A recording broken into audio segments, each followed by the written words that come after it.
for joining us today for our Making It as a Coach webinar.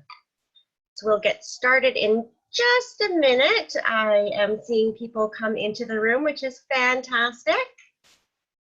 And let's get going. So my name is Sandra Moll. I am the program advisor here at Coaching Out of the Box, and I'll be your host for today's webinar.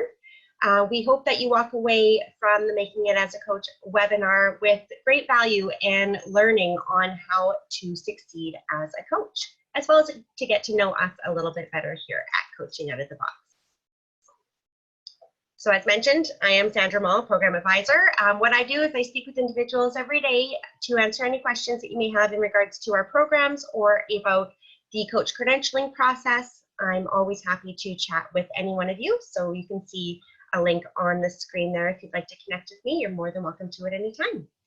So just to let you all know that we do have the chat and the Q&A open for this webinar. We love to hear from you, so if you do have any questions or comments throughout the webinar, please feel free to utilize the chat and Q&A features.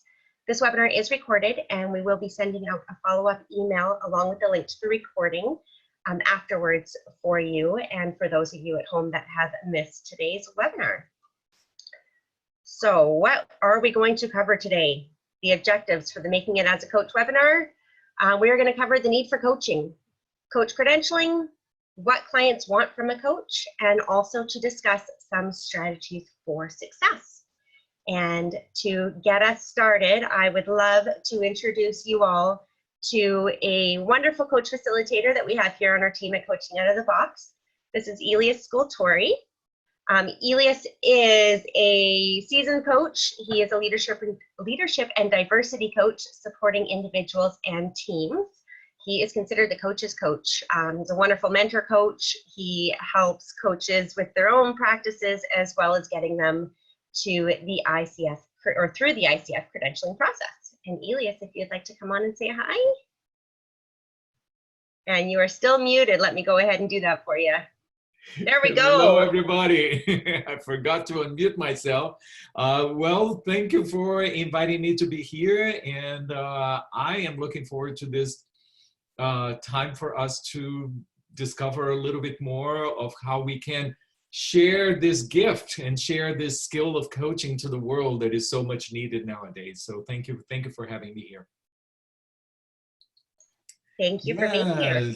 So let's get going, right? Let's get started here. Sandra, if you can show the next slide here.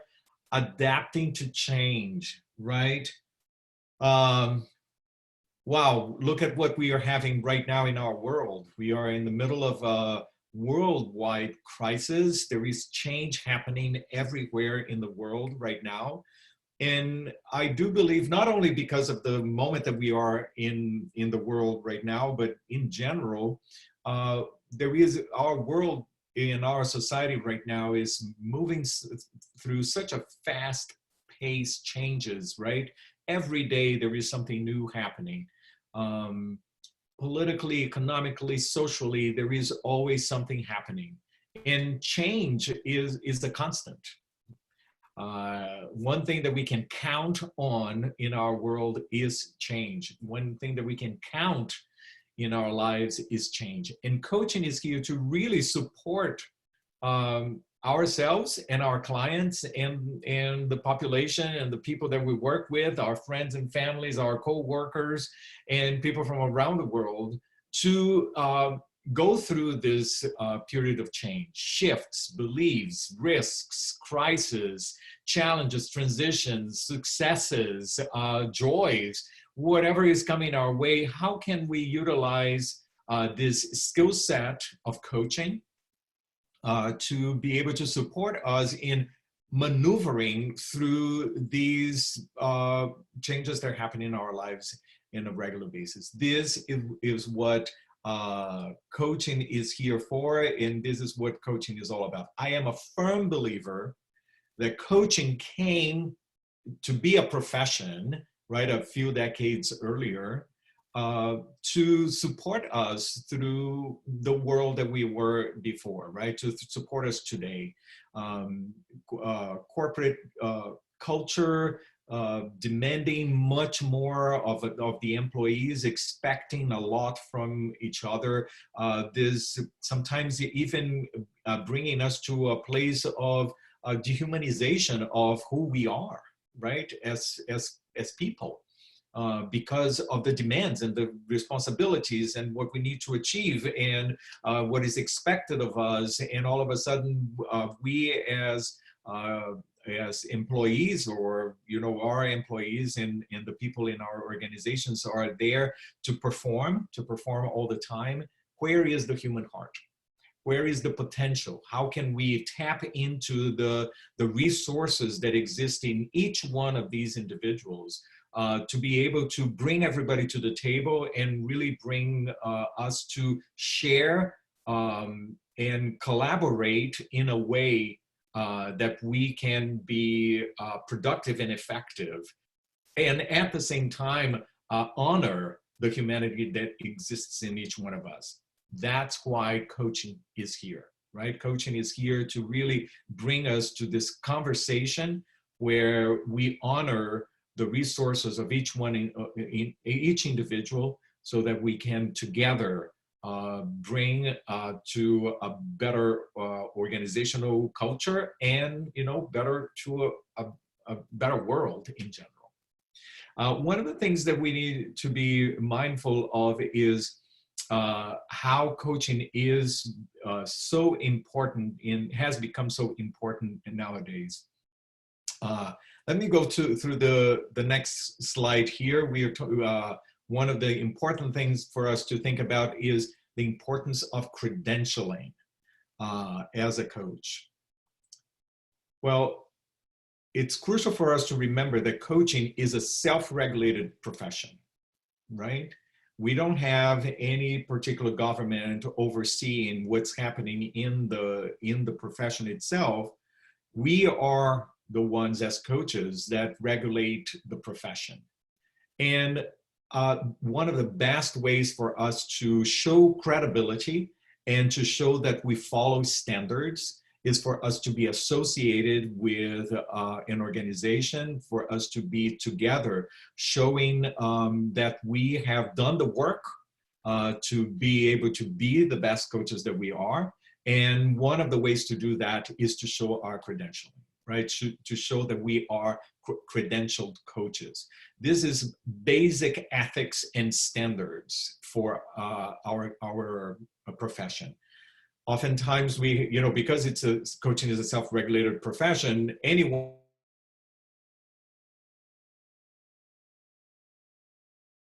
with, sometimes people with lots of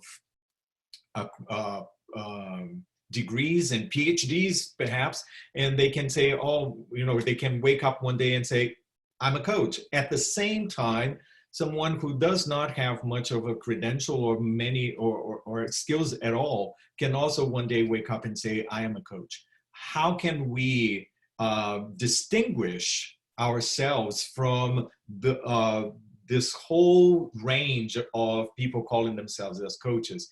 The way to do that is by being a credentialed coach and by having coaching specific training, right? Just because you have a wonderful background and wonderful experience and multiple degrees, it does not mean that you know what it is to be a coach. So it's important to get training and become certified. It brings credibility. It brings a standardization of our profession, right? It brings legitimacy to the profession. And it's important for us to consider that. The ICF, the International Coach Federation, the International Coaching Federation, is the largest professional organization of coaches around the world. We have, I think, more right now than 30,000 credentialed coaches from around the world. And they are the ones who together, this is the organization that together puts the standards and the ethical guidelines for coaches for us to follow, for us to be together here. And they do a tremendous job in putting all of the standards for us, and It's wonderful to be associated with them as well. So that's why holding a credential is crucial for you to become a successful coach. Legitimacy and standardization and credibility, okay? In the next slide, we say what clients want from a coach, right? They want results. So this is one thing that is so important. It's not only important for you to get a credential, but it's important for you to learn how to be effective and bring to the coaching process an effective structure of the conversation, of the coaching conversation, that will provide the client the proper space for insight, the proper space for new perspectives, new options, so that there is a result. There is a gap between where the client is and where the client wants to be. How are we going to support our clients in getting there, not only because they found a solution, but because they grew and they developed themselves along the way? And that's what the coaching process can bring to them. The clients want results. They want to know your background. They want to know what you have, right? What kind of education do you have as far as coaching? And this is important nowadays more and more, since the marketplace and the population is getting to know what real coaching really is, right? Not just a person that calls themselves a coach, but a person that is a credential coach. Clients want to know, where did you get your training? Where did you get your coaching training? Where did you specialize in the coaching process, right? So education and your background is important. Referrals, it's very important for you to build a coaching clientele. I think that perhaps all of the coaches that I know, if not virtually all of them, have built their practices, myself included, through referrals. You don't build a coaching practice alone. You don't build a coaching practice by putting a post on LinkedIn or Facebook or Instagram. You build a coach by being connected and by getting referrals from the people that you're connected with. And they want energy. Your clients also want energy. They want to be inspired to move forward, mobilized, and to take action. This is crucial for what the client is expecting, okay? So let's talk a little bit about strategies.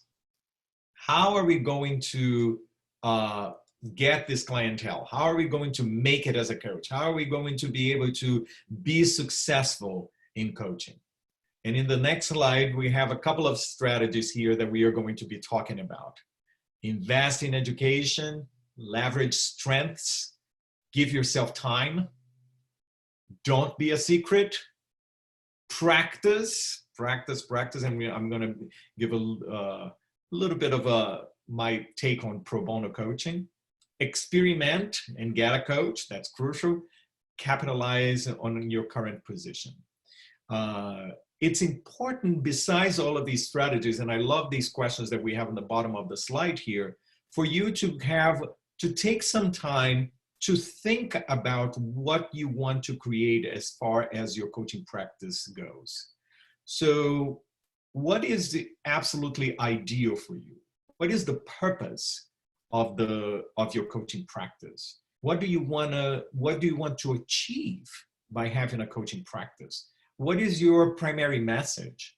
Who are you, right? One thing that is so important for us to think about, the ICF now, we have an updated coaching competency model that is going to be effective next year. And the ICF was so smart in adding this whole aspect of being a coach, that we are not there simply to do coaching.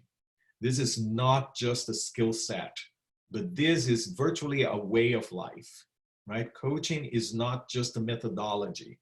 Coaching is how we show up, how we behave, how we act as a coach in virtually every situation that we have in our lives. How are we relating with our coworkers? How are we relating with our family members? With our friends when we go and we meet a stranger? How are we having a conversation?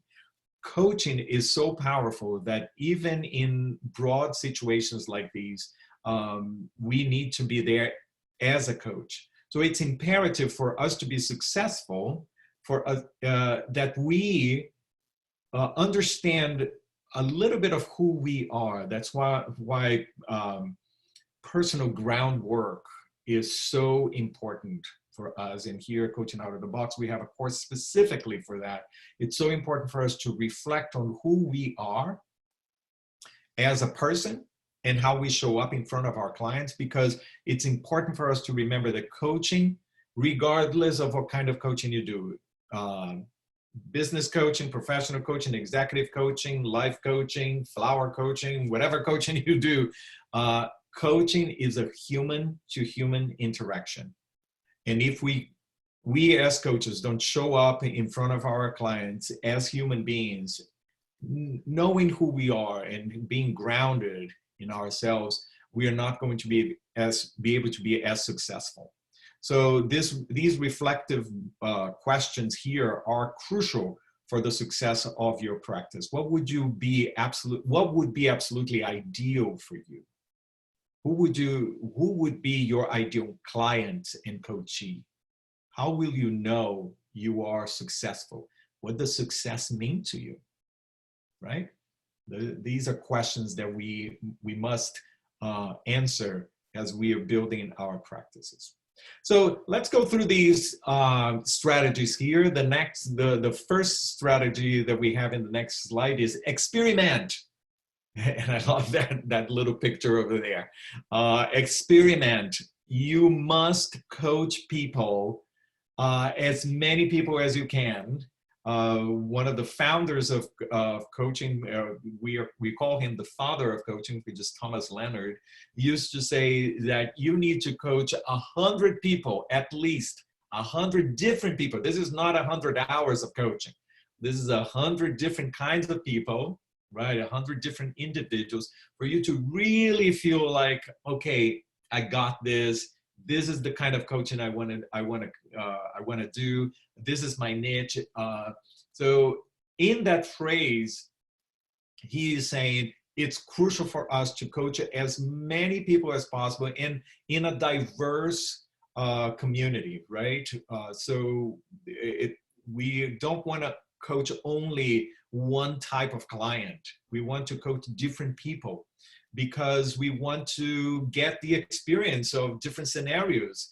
This will make us a better coach. This will make us understand more of how we respond to what the client brings to the table. And this will help us also be able to be sensitive to who our clients are, regardless of the issue at hand. Experiment also means experiment with your practice, experiment with different ways of communicating who you are as a coach. Go to different organizations, go to different social gatherings, go to different professional communities, and begin to tell the people that you meet that you are a coach.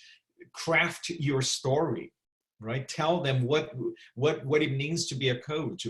Learn how to verbalize what coaching really means to you and what the power of coaching, how powerful coaching can be to them, right?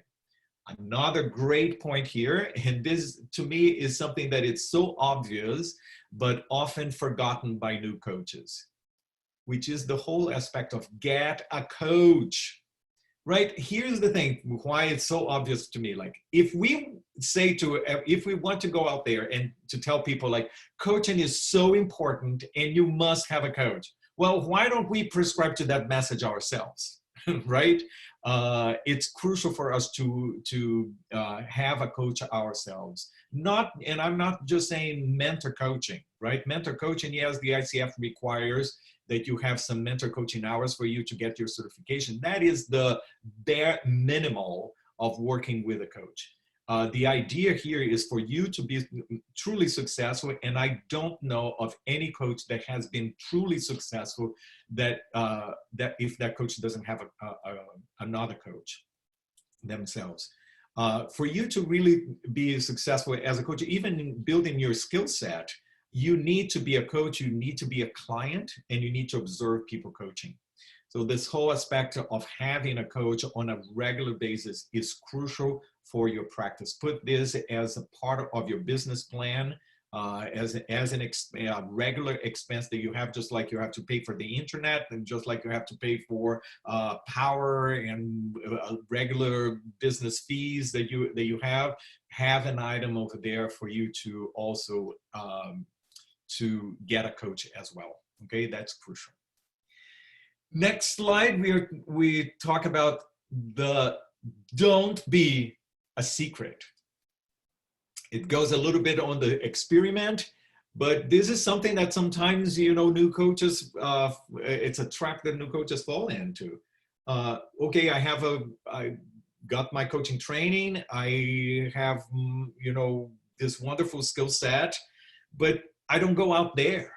I keep waiting for people to come and knock my door, or I keep posting on social media, and I keep sometimes being spending a lot of time and a lot of energy behind the computer screen, or being cocooned in our own offices. We can't be a secret. For us to be successful, we need to reach out. We need to go to, connect with an ICF chapter, connect with the Chamber of Commerce in your area, connect with any professional organizations that you have. Be sure that you are out there, that you're talking with people, that you are visible. One of the advices that I always give to new coaches is find out who your clients are, find out where they are, and go and put yourself in front of them. That's what you need to do. You cannot be a secret, at all. That's important for you to be mindful of. Okay. Let's say here. Next strategy is capitalize on your current position. This is something that sometimes we forget, because new coaches sometimes forget about this. I see a lot of students coming to get their coaching training, sometimes burned out. I have this job and I want to get my coaching training and I want to get my coaching skills because I want to leave my job. I don't want to be there anymore. And they want to completely forget the past or whatever position they have presently. Big mistake. And I totally understand that, yes, perhaps we are tired, we need a new chapter, we need to move on, or we need to stir things up a little bit so that we can get revitalized and energized, and that's totally understandable. But remember, you invested a lot of energy and a lot of training, and you have experience in the position that you hold right now. So make sure that you capitalize on in that particular situation. So perhaps is, so I'm going to tell you here one particular example of a mentee that I had in the past. She came to me, she got her coaching training because she wanted to leave her company. She didn't want to be in that position anymore. And she started getting coaching training. And we started working and together and trying to find out what can we do here? Perhaps one way for you to get your practice and build your skills, are there any people in your organization that you can start coaching a little bit on the side? So she started doing this. Well, the organization took notice of that, and went and later on changed her position and she became an internal coach. And she loves her job right now in the same company that she was before, working in the same field and in the same industry that she was before. This may be an exception, but the example that I'm giving you right now is just for you to be mindful that you don't know what may come your way. So wherever you are is the right place to start. So look around and look at the possibilities that exist where you are and capitalize on the skills and the experience that you have right now. Make sure that, and this is not just a job position, right? Perhaps the people that you have around you. Perhaps you can start talking with people about coaching and what coaching is. This can all be an important step for you to be successful. You don't know the possibilities that exist with the person next to you, the person that is right next to you. So capitalize in the situation and the resources that you have right now. Okay? Next one. Give yourself time. Yeah, sometimes we are impatient. I started my coaching training and I want my coaching practice to be 100% and I want to be full-time in 6 months. Well, that may not happen. It may, but it may not. So give yourself time because you need to become seasoned, a seasoned coach, an experienced coach. There are things that you need to put in place. Sometimes things happen right away. Sometimes they don't. Sometimes you're going to get, it's just like any small business. You're going to get a good number of clients, and then things are going to slow down a little bit until you get a little bit more of a solid practice. And sometimes it takes a few years. It takes time. It depends on each person. But it may take quite some time for you to get there. So just be patient with yourself. But here's one thing.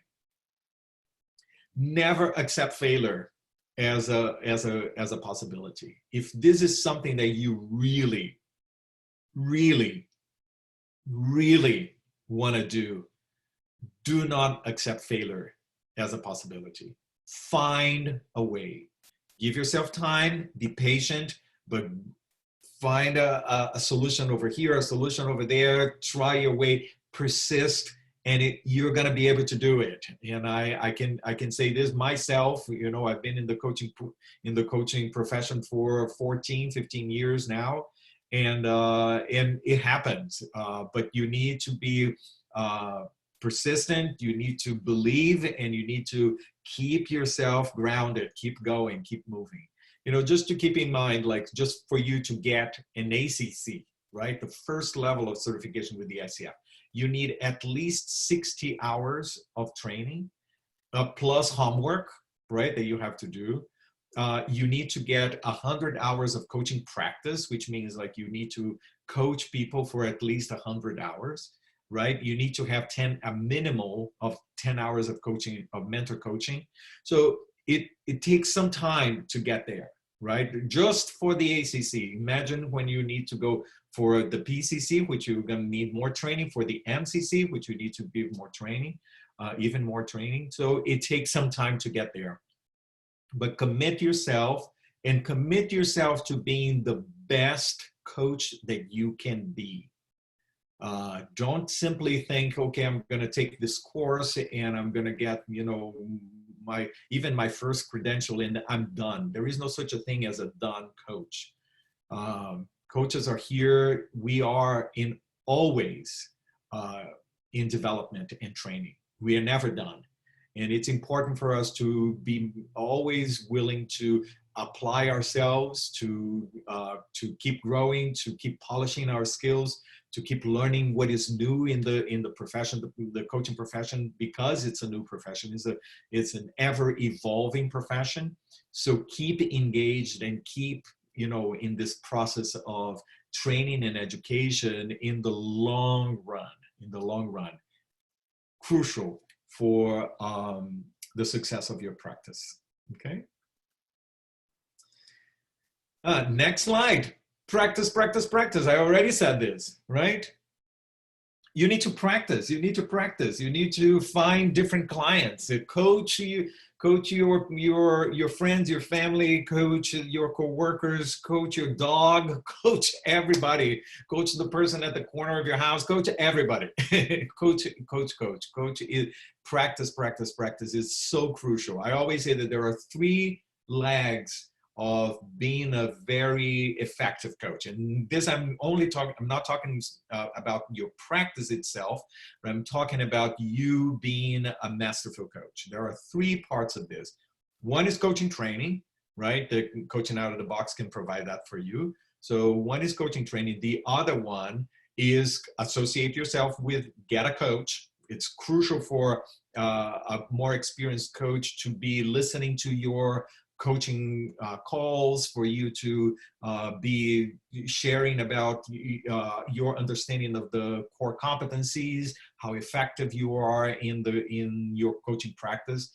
So get a coach is very important. And the third leg of this process is to practice. You really need to go there and start coaching. And oftentimes the new coaches get a little concerned, oh, how I'm going to start. I'm not quite ready. I don't know. Start where it feels comfortable, or perhaps just a little bit of a stretch for you. So if it's okay for you to just get a client, a full paying client, go for it. Awesome. Good for you. But if you're not ready for that, perhaps you can coach your boyfriend, you can coach your family member, your mother, your father, your kids, or your best friend. Start where you feel comfortable with. It's crucial for you to do that. And then little by little, as you feel comfortable, okay, I did this and it's all right. I feel comfortable here. How can I stretch myself a little further? And then you start widening that particular circle until you really feel solid in your coaching skills, to the point that, as you move along, you are able to go and, start charging, start building a full practice. But this whole aspect of coaching, and coaching as many different people as possible, is crucial for your skill set, and it's crucial for you to be an effective coach. Here's one thing that I always say. You can have the best business plan in the world. You can have even all of the connections that you can possibly have. You can have a wonderful marketing strategies. You can have all of the structure of a coaching practice and a small business. You can be very business savvy. You can do all of that. You will not be a successful coach if at the crucial time when you are in front of your client, you don't deliver. That is the most important point of being a successful coach.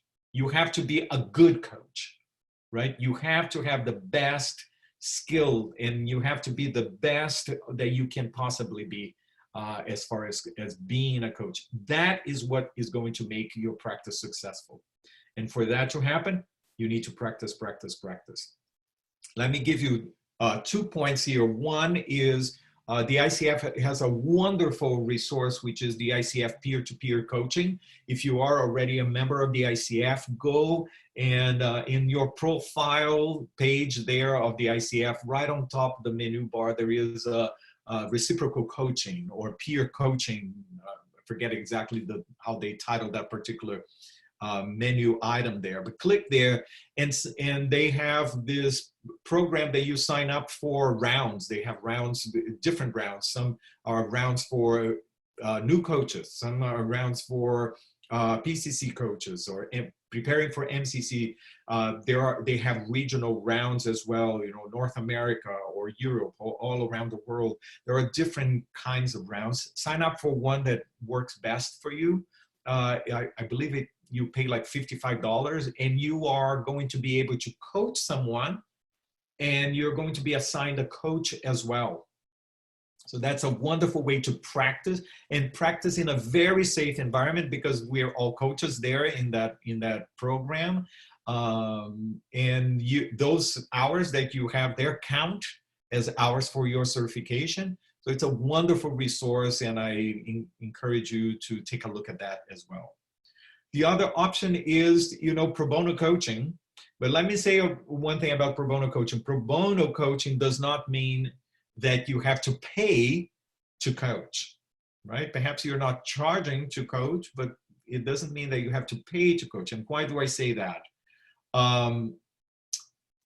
When you coach, you have expenses, right? You have your business expenses, your office expenses. You have to, in order to maintain a practice, there are expenses to have, even if you have to buy pencil and paper.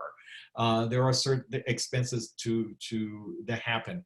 But perhaps even if you're coaching in person, you have transportation to the place where you're going to coach that person. There are, power that you have, the environment, the office, whatever it is, you have expenses for that. So even when you have a pro bono coach, I would still charge a nominal fee. I don't know, and you have to set up for yourself what would be that nominal fee, just to cover the expense of coaching, but also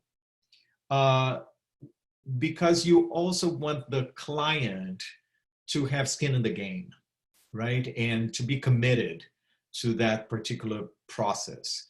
Oftentimes when you do coaching for absolutely free, the client is not as committed, because there is nothing in the client, that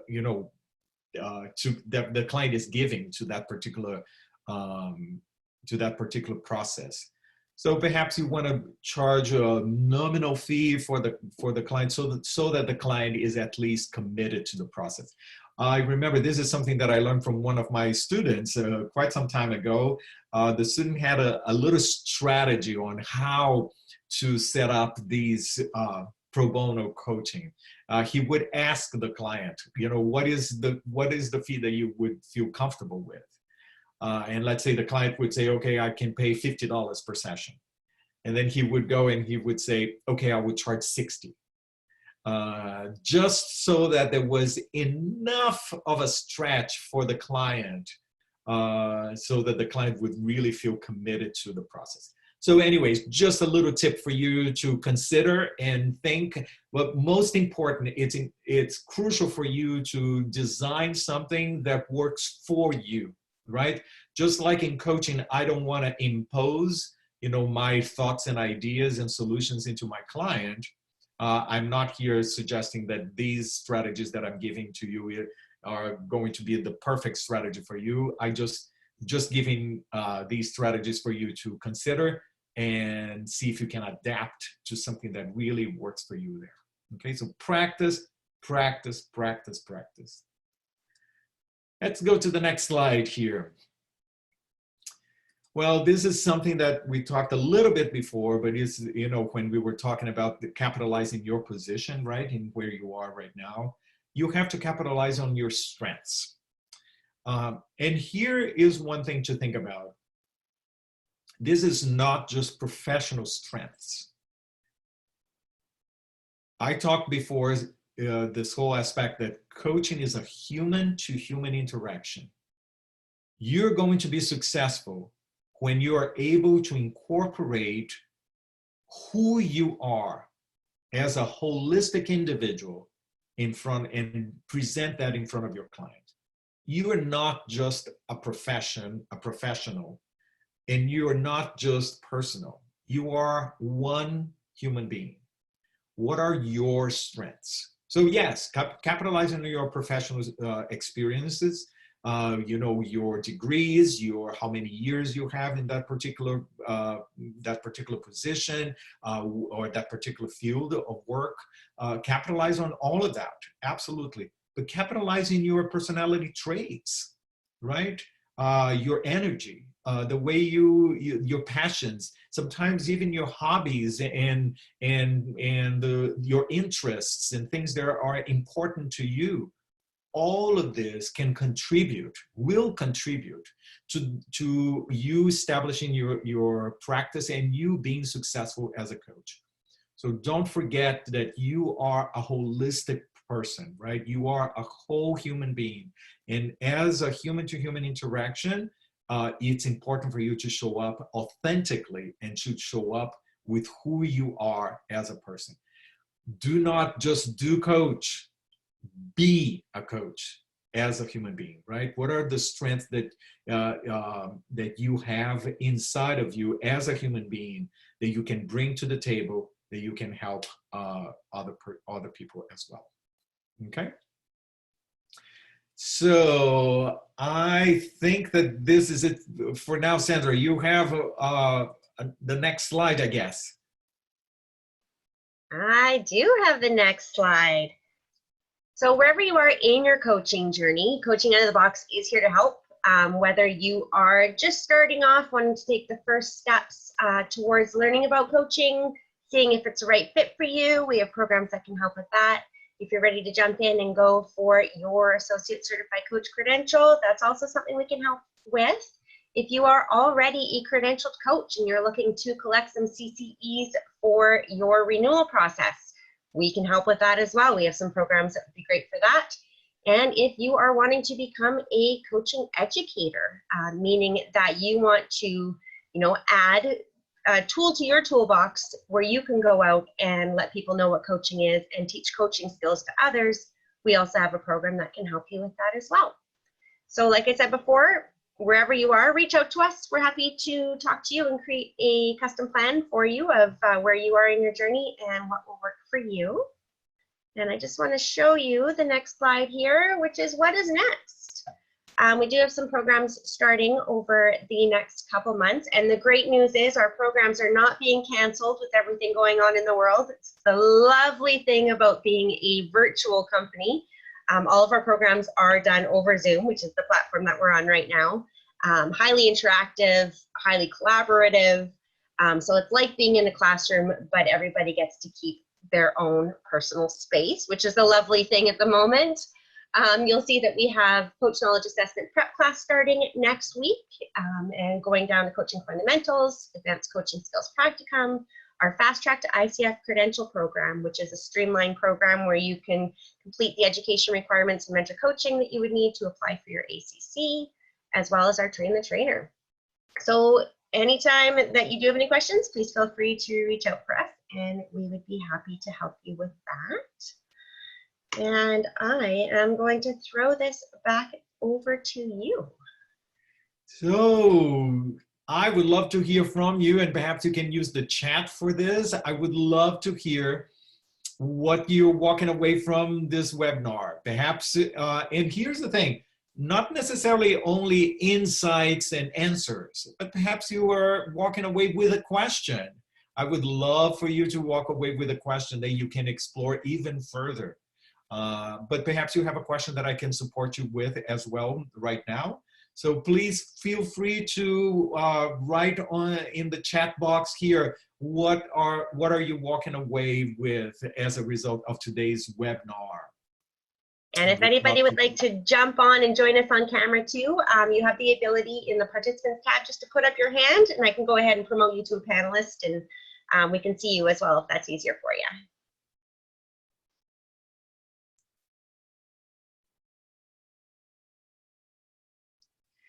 So, okay, let's see if we can follow these questions here. How do I access the ICF rounds that you mentioned? Suzanne, you need to be, first of all, you need to be an ICF member. And then you are able to join the reciprocal coaching program. If you are a member of the ICF, there is a profile page that you get with your picture and several resources there. And right in that profile picture, one of the menu items there on top of the page is, I believe, reciprocal coaching or peer coaching, one of these two names there. You click there and you're going to see all of the options that you have there. There is a whole process that you need to go through, choosing, signing up, and all of that.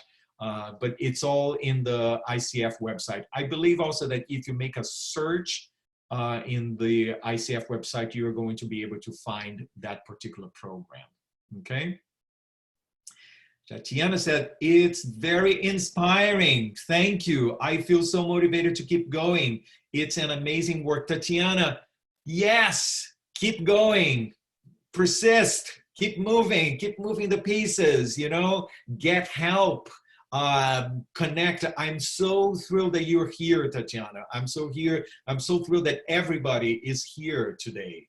You need to be putting yourself out there, you know, don't be a secret. It's not just a question of telling people that you are a coach, but it's to be engaged in community and to see what's happening in the world of coaching. This is crucial. So just by being here, and by getting the inspiration and by getting the energy to, yes, what am I going to do next? What am I going to do tomorrow? You know, one baby step at a time. I remember one of the first mentor coaches that I had, you know, back then, he was telling me, Elias, do one little thing every day. And Tatiana, just by being here, you are on your way. So this was one little step that you took. Keep going. I love that. And Tatiana has a question as well. Can you recommend any art used in coaching? Not sure your question, Tatiana. Can you recommend any art used in coaching? Can you explain that question a little bit more for me? I appreciate that. More confidence, and thank you. Thank you for being here. I like the reference to having a coach being seen as another business expense. Absolutely, right? Absolutely. Make sure that that's a regular item there. I appreciate that. Annie says, I wanted to know, what is your elevator speech to ask individuals to help me practice coaching skills? So, Annie, I am going to get my elevator speech, and I can tell you, let me talk about elevator speech. That's a wonderful question right now. First of all, I don't have my elevator speech memorized, to tell you the truth, but I know who I am. So I know the basic message of what I want to tell people, right? So when I engage in conversation with someone, and I go to a social gathering, and there is an opportunity for me to share with them, I like to be creative in the moment and really be listening to who this individual is in front of me, and to really cater the message to that particular person. My elevator speech, you know, as I have written down, I'm going to read for you right now. Okay. I work with individuals who are ready to create their equitable place at the table, where they can be recognized as a valued partner and contributor to the development of their communities. If I say this elevator speech the way it is to someone mechanically, the way I read for you, I am not connecting with them. Right? I'm not connecting with them in place over there. But the bottom line of my message is I am a leadership and diversity coach. So I work with individuals trying to empower them and see them as assets to their community. To empower them to come to the table and have a voice and really have a place at the table. This is what I love to do. This is what I work, regardless if I'm working with one particular individual or if I'm working with a team, right? My whole mission is acceptance, is equality, is people coming to the table,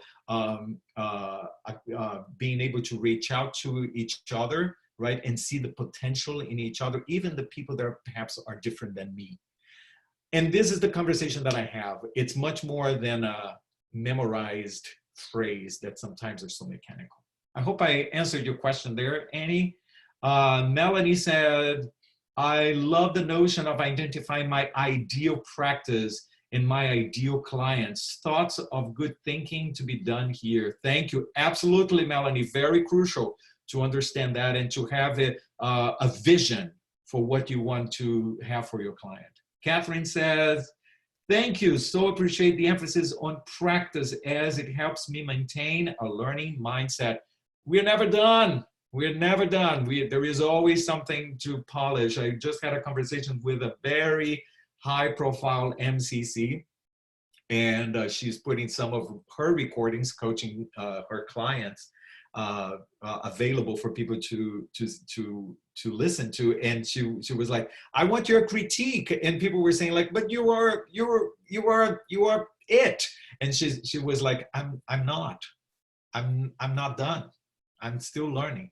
And this is for someone who is very experienced and has been in the profession for a long time. So this humility of, you know, I'm not done and I'm still learning is beautiful. It in a great lesson for all of us.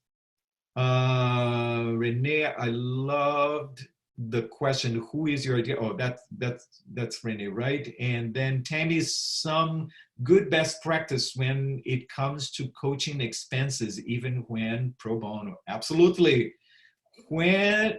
Wherever you are is the right place to start. Excellent, Suzanne. I love the focus on being holistic and to be our own person as we develop our individual coaching skills. Crucial. It's you. You are the product of your practice. So make sure that you are right there. Tatiana, it's like an art therapy, but more for coaching, using different art forms as tool in coaching. Yes, you know, like, you know, I'm a musician, and there is, I forget his name, but there is one particular coach, and I forget his name right now, that he was a musician, a conductor, and he uses conducting an orchestra as an analogy of the coaching process. So there are many people there putting art and coaching. I have a mentee right now that she does Japanese brush, you know, work, and she does that with coaching as well. So anyways, great, thanks. Allison couldn't be with us here today. She's traveling, so she couldn't be here today. No Allison today. And Jason, Elias, Ben Zander, Catherine, thank you. That's exactly it, Ben Zander. Elias is facilitating one of the classes I am taking from Out of the Box just now. I frequently ask him several hard, laser-focused questions. Respect is earned, not given. Elias has definitely earned mine, his insight and authenticity. Thank you, Jason. I appreciate that. Thank you. Thank you, everybody. Back to Sandra. And I couldn't figure out how to get my video back on. No, this was lovely. We still do have a few minutes if anybody else has any additional questions, but we're not going to play out the clock. So if you are all good for today, we really appreciate you all joining us. And we hope that you walk away, or you have walked away with some value, and let us know how we can support you in the future. And beyond that, I don't see any additional questions rolling in. And so thank you for you and for being here to help us today. Sandra and everybody, it's a huge pleasure. And I want to say to everyone, you know, if you have any questions at any point, and I say this sincerely, you know, don't hesitate to contact me and to ask away. And I'm here to support you. I'm committed to your learning and development as a coach, and anything that I can do to help you, please feel free to reach out. It's a pleasure to connect with other coaches and to talk about coaching. As you can see, I totally drank the Kool-Aid and I love it. All full of passion. It's fantastic. A question has just come through about, will this be available for review? And yes, once the recording has done processing, you'll all receive an email that has the link to the recording in it. I'll throw in a couple additional resources in there. We have some guides on making it as a coach and starting your coaching business, which I'll make sure that everybody gets, as well as a link to my calendar if there is anything further we can help you all with today. So I appreciate it. Thank you all so much. Stay safe, stay healthy, and we look forward to seeing you at our next webinar. Thank you, everybody. Thank you.